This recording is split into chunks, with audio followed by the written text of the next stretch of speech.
before I start the questions, I think you follow quality plus growth. I think that concept related to value as a strategy. So just a thought came in my mind ki what intrigued you to follow this path to achieve the same nirvana. Because the quality company, does it will always remain on the high fair the valuation metrics, or that may not be the case? Because these are good quality companies, and they are the number of companies not too many, and the whole world may be focusing there. So by that means they will always available more than the fair their valuations. The two questions basically. So I think your question is largely that why do you follow growth investing? Because it might be a crowded trade. Because there are, let's say, in 500 companies, there may be only 50 companies which are quality companies. Correct. And everyone wants to buy quality. Who wants to buy junk? Every fund manager comes and tells you that we buy good quality companies, we buy good management. Who will buy junk? Who will come and tell you, I will want to buy a crook? So you are right. But let's flip it the other way. At heart, everyone thinks and feels that low PE companies are cheap and high PE companies are expensive. So this optically high, optically mane what is visible. Some companies are visible at, let's say, 30 PE multiple, and some companies are trading at 10 PE multiple. So while I can talk about a lot of things, but when I go and look at valuations, and when I see that there is a company at 10p and there is a company at 30p, I become much more comfortable with 10p company versus 30p, which is what most of the people in the market tend to believe in. That buying companies which are cheaper makes companies which are apparently more expensive, which is why there has been a sort of a competitive advantage. So I'll give you one more example. There used to be a very top tier IT company in the year 2000. It used to trade at 100p. There was another company which was the next so and so company. It used to trade at half the valuation. So let's say the best company trades at 100, this other company used to trade at 50. There were hordes of people who were buying this 50p company. You know why? Only because it was cheap. So there is a market for cheap companies and there is a market for the so-called expensive companies. The problem with most expensive companies is that you need to create a differentiation as to which ones are really expensive and which ones are fairly priced. And I think that is where the USP comes in. Why do I particularly like growth companies? Is for one more specific reason. If you look at value or cheap companies, they are completely dependent on market's mercy for you to generate returns. So I'll give you an example. Suppose a company is growing its earnings at 5%, but it is trading at 5 PE multiple, and let's say its fair PE multiple is 7.5. Let's say after 1 year, the company has grown its earnings from 100 to 105, but the stock market has not been generous. It has not re-rated the company. What do you do as an investor? You patiently wait. 1 more year passes by. This 105 become 110. Market has not done anything. After 3 or 4 years, you become impatient. And that is where, as if you remember, Warren Buffett has talked about a very important quote, and it comes from his own pain. It is, time is the friend of a good business and enemy of a bad business. In countries outside India, an investor has an ability to force this change. So for example, if the market is not re-rating, the investor can force this change by doing a takeover. This is what Warren Buffett himself did. He bought a cheap company. It became cheaper. He bought more. Ultimately, he bought so much that he became the owner, and then he forced changes in the underlying business. In India, that is very, very difficult.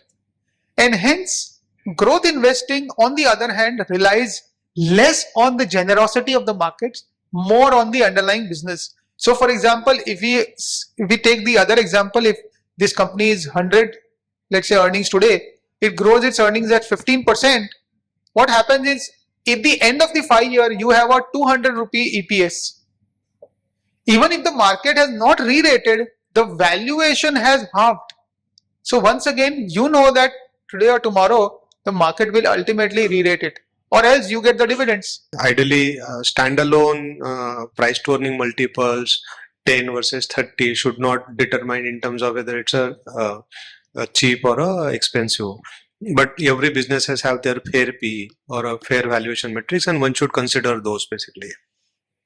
So that's where my second question was, in terms of what's your observation of more than 2 decades that good quality companies will always trade more than their fair price or may not, number one. And number two, as you rightly said, that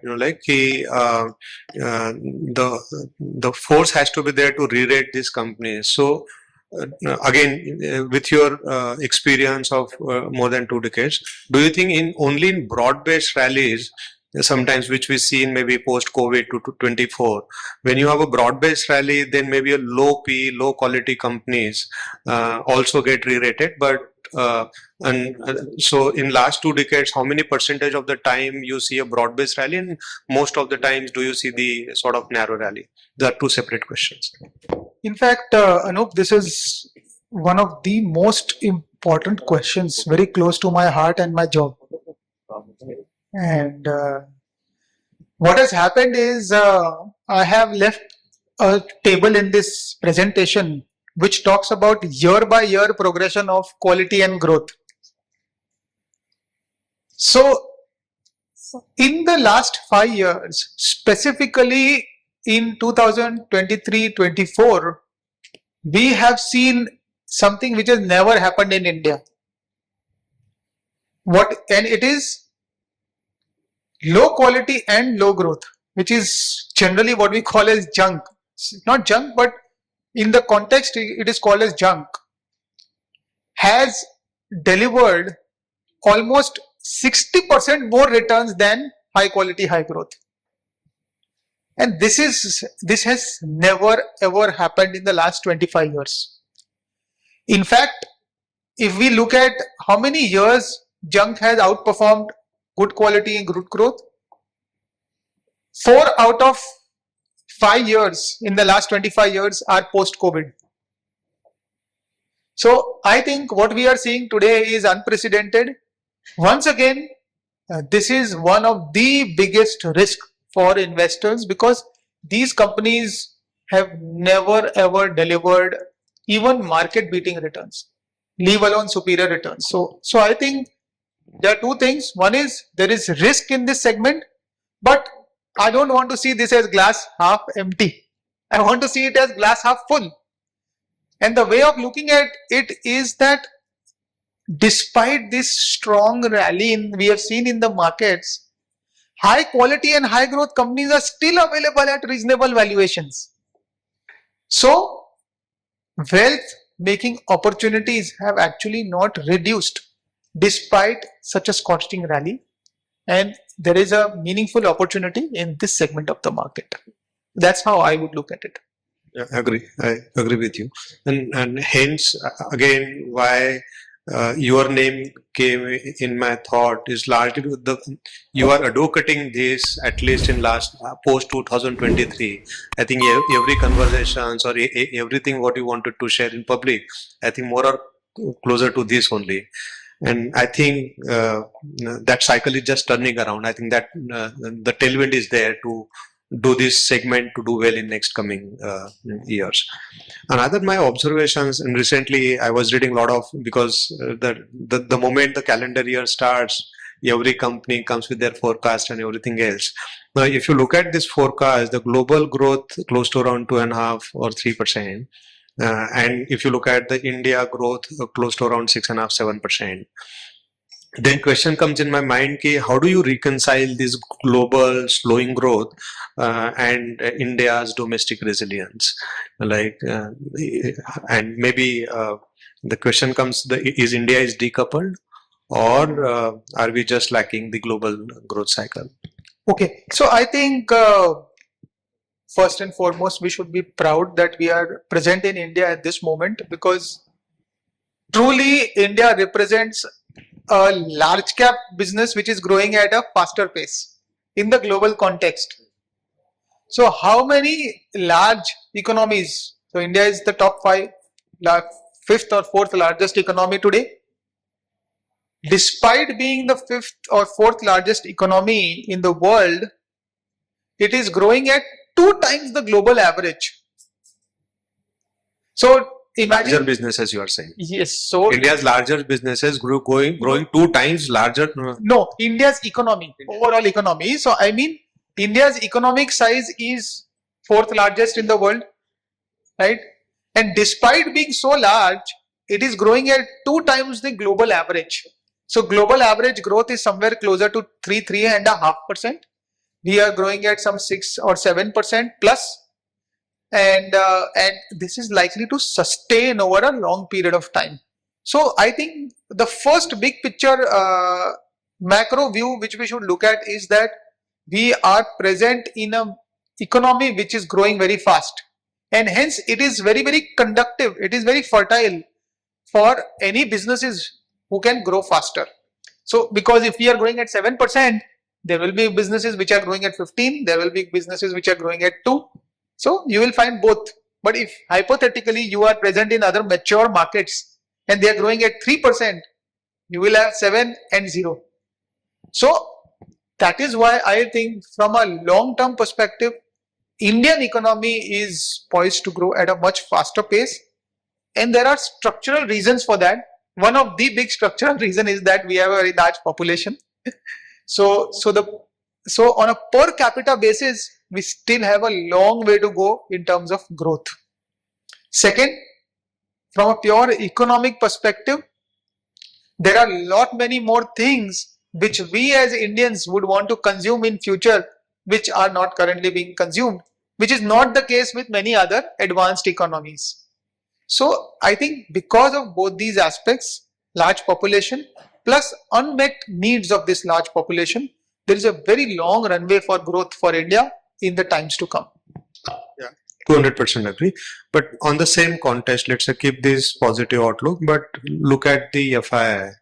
Like in 2025, again, the second consecutive quarter, they sold almost like 2 lakh worth of crore.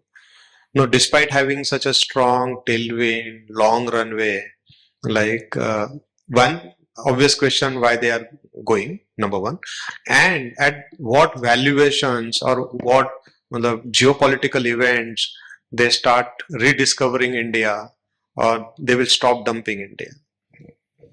So I think if someone is reducing his bet, it is also to be seen in context of when did they invest.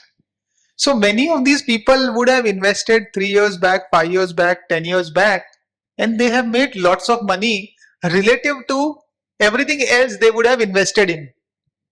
So many of these foreign investors are to some extent booking their gains and going. Many of them also have got another alternative in the form of US dollar debt.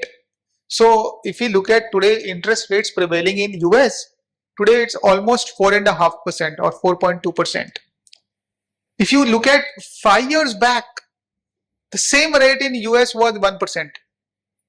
So think of it like this.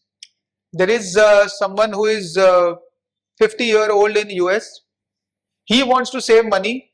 He goes to a financial advisor. The financial advisor says, see, you are going to get 1% on your total capital. What I recommend is just invest 5% of the total investment in India also. India is a growing economy. You will make superior returns. So he would have done that, and he made on an overall portfolio superior gains. But now the same person, he says, I'm getting 4.5% in dollars. Remember, for them it is quite a lot. Their economy is growing at 3%, right? So getting 4.5 is real gain. They are getting 1.5% real interest. So for them, this is a good deal, and hence many of these foreign investors are going back and investing into their own markets. To some extent, it is led by rise in global interest rates. Remember Japan.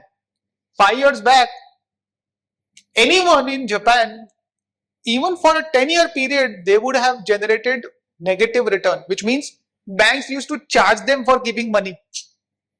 Imagine that situation. Today, they are getting 2% on that same money. So, a lot of money on the margin. Remember, there is always on the margin money. This is going towards fixed income alternatives. So, I think it's more of portfolio allocation. Over a period of time, as they discovered, India's attractiveness would have gone up. Remember, our markets are not cheap. So, we have publicly said that we have borrowed some returns from the future. So don't expect what we have made in the last 5 years will be repeated in the next 5 years. The next 5 years, some gains you have to expect will be lower than what last 5 years were there. And that's what the foreigners are also looking at. The forward 5-year returns are slightly lower for them, and hence they are making this portfolio allocation call. Yeah, agree. Another topic of talk of the town is basically your AI capex cycle or hype or impact. So with this, the massive capex happening, maybe in the AI, in the data centers, I have two questions for you.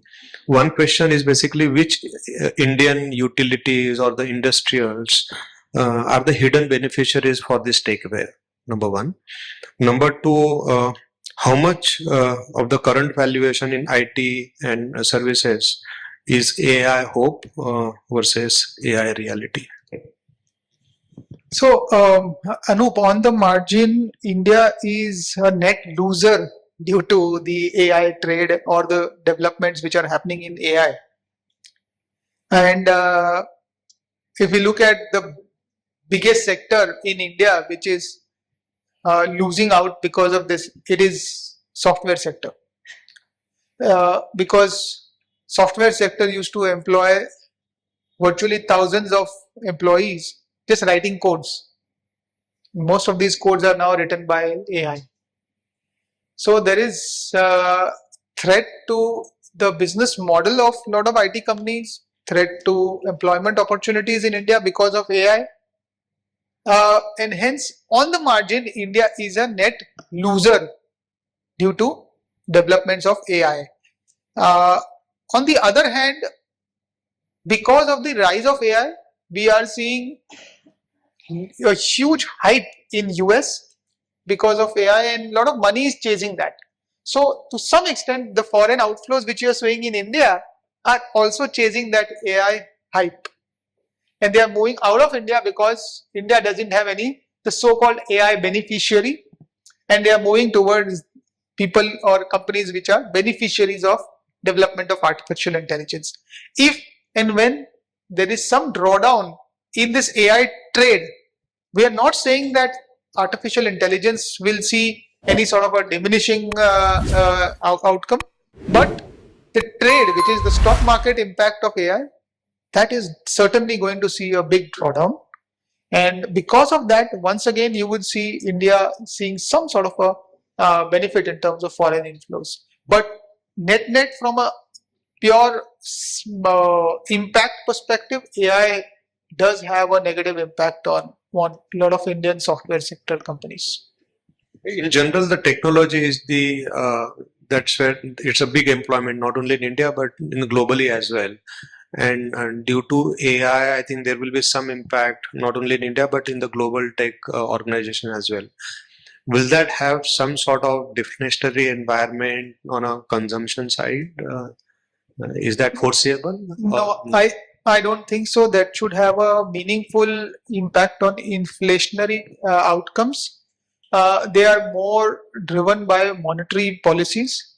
But definitely AI is likely to see some short-term impact on India and consumption patterns in India, because definitely there is a impact on the overall employment opportunities, and there will be a lot of shifts in skill sets which are required in the new age. So people who are not upskilling themselves, who are not adapting to AI, might become dinosaurs, and they will lose their jobs to people who are good at it.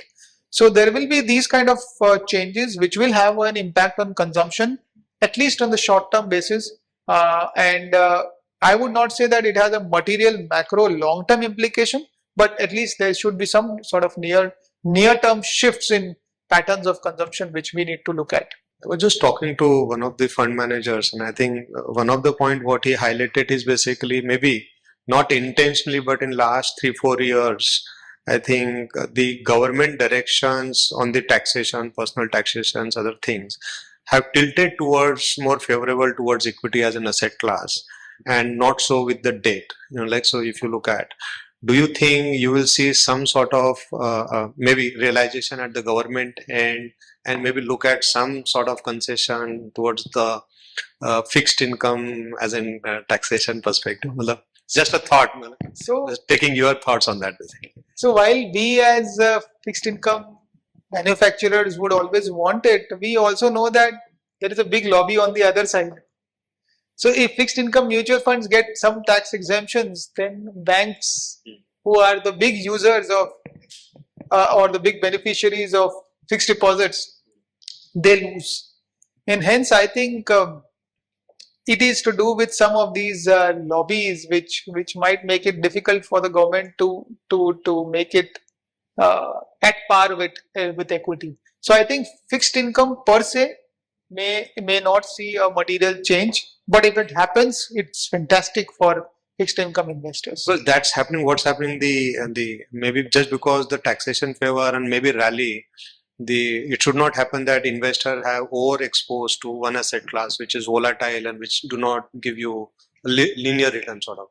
No, absolutely. I think that should be the case. If they could make fixed deposits, give some sort of benefits to fixed deposits, and along with that they could give similar sort of benefits to fixed income mutual funds. So I think that would be a win-win sort of a situation if that happens.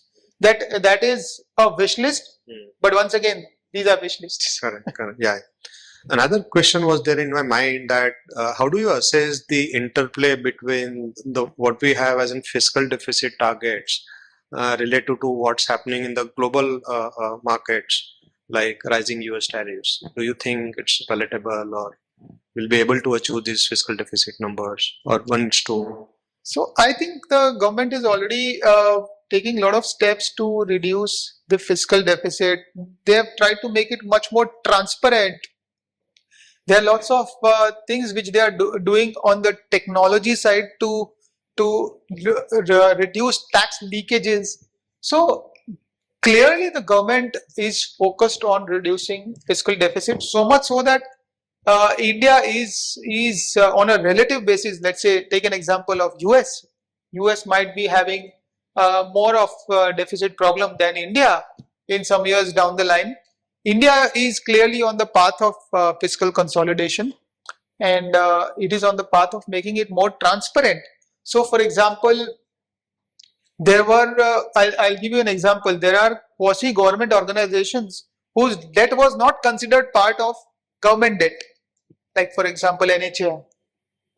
Now it is considered as part of debt. So these are things which are like, they are in letter and spirit. The government wants to ensure that we are fiscally responsible, and I think that gives us a lot of hope, and we are clearly in the right direction, taking a lot of steps towards that.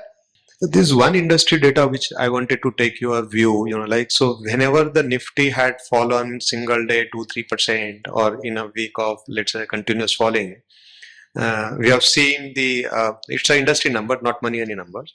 the SIPs have sort of 35% of the investor came and paused their SIP, or people start sort of comes as in questioning when the index goes on the southward directions. So how can we sort of advocate to retail Indian investors on the, instead of having price target, people should look at their goal related investments rather than price linked investment? So it is a difficult question because in the last 5 years, we have seen a lot of investors come to equities not for their goals, but also for their greed. Right? So greed is the dominant factor in most investors' minds today. So I think what we should be doing is, specifically when there is a drawdown, this greed get transformed into fear. Very natural, right? If a person is greedy, then on the opposite side he becomes fearful also. It is at that time when we need to redouble our efforts towards educating them for saving into equity for their long-term goals. One of the ways which as industry we have been doing it is talking about accumulating units rather than pure value of investments. So when markets fall, I think the number of units which you can buy for the same money goes up, and over a period of time the NAVs keep fluctuating, but because of the nature of the markets, the NAV tends to keep gradually moving up. So I think one of the things which we can advocate is by looking at the number of units, but at the same point of time we need to keep educating them so that it is the same investor who gets transformed into a reformed investor after he has seen this kind of a seasoning. You need a dose of seasoning which is in the form of drawdown in the market for some of the investors to get seasoned. But I think it is a natural process over a period of time. If you compare today versus 5 years back, you will definitely have far more number of investors who are goal focused. So there will be investors who are greed focused. They will come in, they will go out depending on the market, but there will be equally be a set of people who are focused on their goal, and some of them, the greed guys, will become reformed criminals once they see some of these drawdowns. So I think education is the only way where you can keep talking about accumulation of units and working towards a goal, which will sort of help them understand this. And another in that perspective, so if you comes with the decades of experience and you have seen the market cycles, and they won't repeat, but at least they reams. Like, so in that context, what are the old lessons the currently retail investors are forgetting? So first is greed is not good. So while Michael Douglas want you to believe that greed is good, but it is not. And what Anup you just talked about, investing dispassionately for and towards goals in a disciplined manner is more important than speculating for greed in the markets. So that is point number one. Second is markets have and will behave the same always. They have done that for centuries. So do not expect a one-way sort of market trend. Markets will fluctuate. It is in the nature of the beast to fluctuate, and this creates a lot of challenges for people from a psychological perspective. If you have seen only one-way markets, then you would have actually not understood the nature of the beast. The nature is that it will fluctuate. There will be periods of big drawdowns. So be ready for drawdowns now. But at the same point of time, remember that over a long period of time, equities have been the best wealth creators. So one thing which doesn't change for a long period is that equities are the best wealth creator. Also, what has not changed for a long period of time is that equities fluctuate. They have violent fluctuations, in the past and they will have violent fluctuations in the future also. People who lose money are the ones who react to these fluctuations. So if the markets are doing very good, you buy more, you have reacted to this fluctuation. If markets have fallen, you stop your SIP or you redeem your units, you have reacted to this fluctuation. So people who do not react to these fluctuations but remain disciplined enough for long-term investing are the ones who make wealth, and that is the nature of the markets for a long period of time. So I think these are two big picture things which investors should keep in mind about markets. Another, with our experience, is the most investor confuse between the volatility and the risk. So how do you coach as an advisor or an investment professional to an investor, saying that stay disciplined regardless of market fluctuates or So I think one is as advisors we need to also be disciplined about multi-asset allocation, which means, and I'm sure you would be practicing that all investors should not be only in equities. If they are diversified, that at all points of time there will be some assets which will be doing well, some assets which will not be doing well. So there the overall experience will still be reasonably healthy. On the other hand, hypothetically he is only invested in equity and he experiences fluctuation. The way of explaining or at least giving him some understanding about fluctuation is that this is the nature of the beast. You are making higher return purely because of this fluctuation. The reason why a fixed deposit investor makes fixed returns is because they remain fixed. There is no fluctuation. So the higher the fluctuation, the better the return. That's the general theory of investment returns. And hence, it's important that you stay cool and calm because of these fluctuations. They are the nature of this asset class, but over a longer period of time, they ultimately give you a good experience. Any views on gold and silver? Generally, I think difficult to comment on both these. In fact, not just gold and silver, almost all precious metals. In fact, almost all metals have seen a frenzy of late. So, very difficult to comment on them. I would just say that once again, these are exhibiting trends of euphoria. So don't be greedy and don't invest in gold or silver just because you think that they will be 2 times the current price in the next 6 months. You should buy any asset if you think fundamentally you will keep them for a 5-year period and you think that there is a reason for owning them for a 5-year period.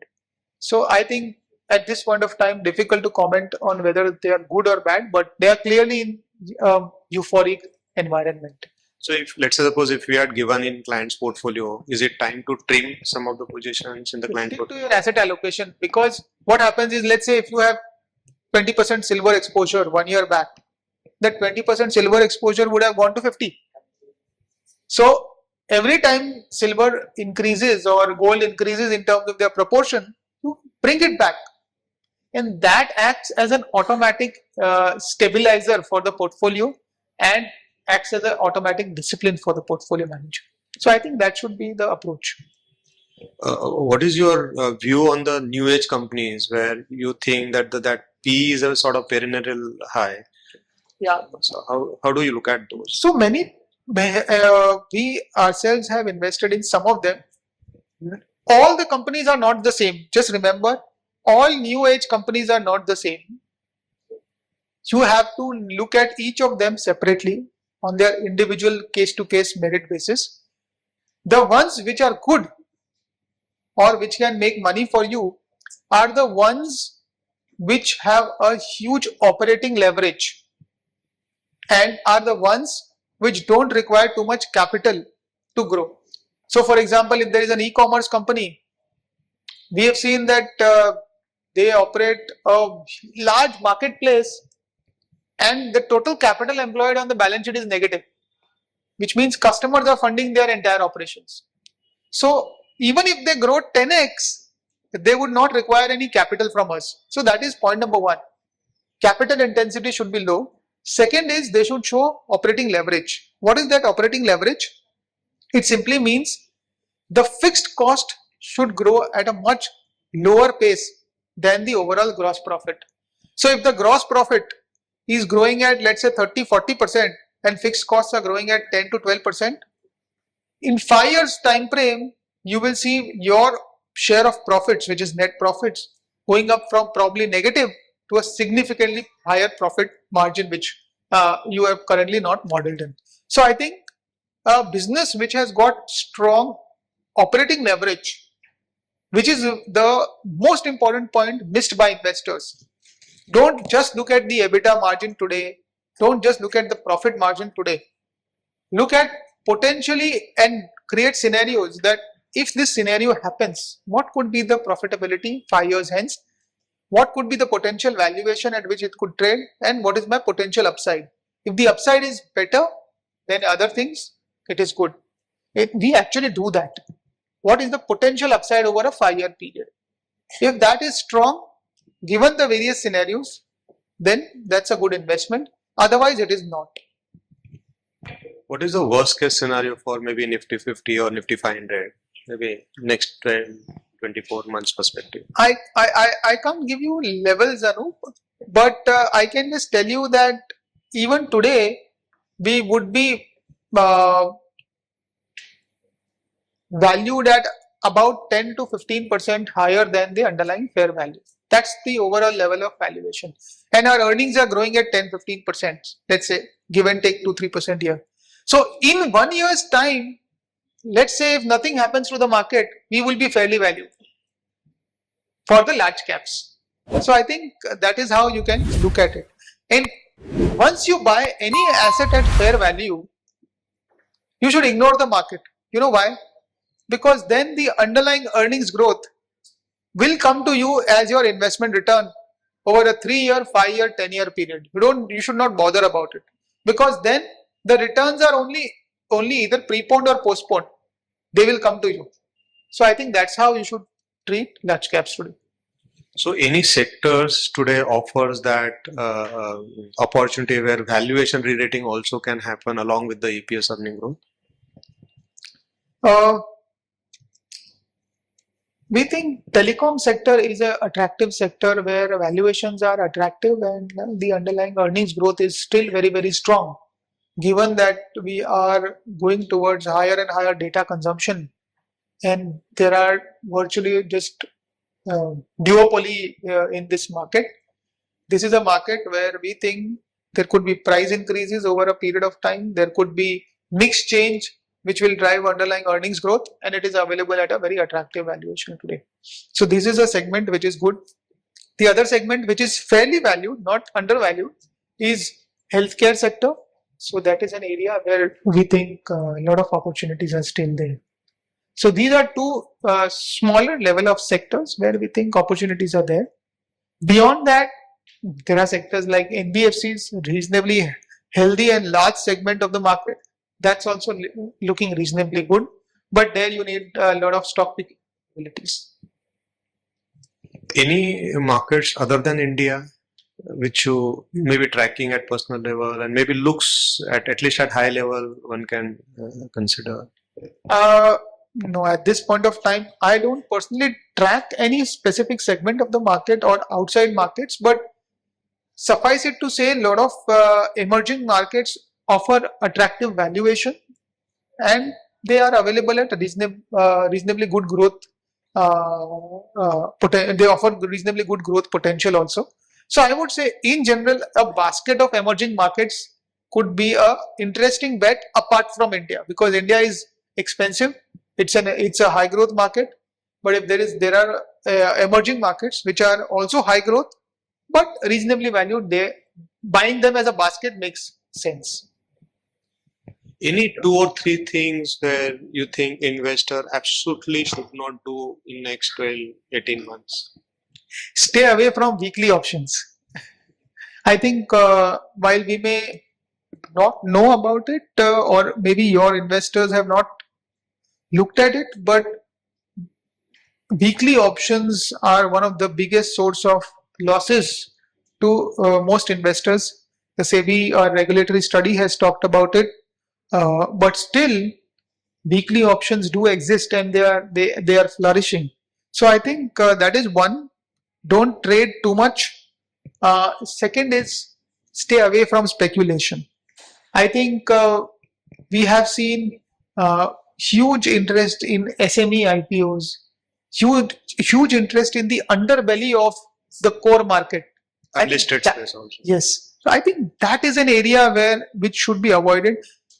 The good thing is that what you are doing and the team here is doing is absolutely the right thing, which is selling mutual funds. Most mutual funds only deal with the top 300, 500 companies. They do not go beyond that. They only invest in companies which are having reasonably good governance. So as an aggregate, I think the more you are able to talk to investors and the more they listen to you, the better it will be for them. Because if they don't do this, they will be putting in money directly into the markets, which is not great for them because they need professional advice. I think that's one single biggest conclusion I would want investors to do. Any one piece of advice you would like to leave with our team, with your experience, personal, professional, which might guide them also what not to do in their life? So I think at this stage of your career in life, you should be spending more time in learning and trying to improve your value rather than monetizing. So it's like this, do you know how much was Facebook's revenue when it went public? It went public, I think, for 10 or $15 billion, something like that. What was the revenue? Any guesses? The revenue from core business was zero. WhatsApp doesn't charge us anything, right? But Facebook bought it for 20 billion at that time. You know why? Because all of these apps are creating users.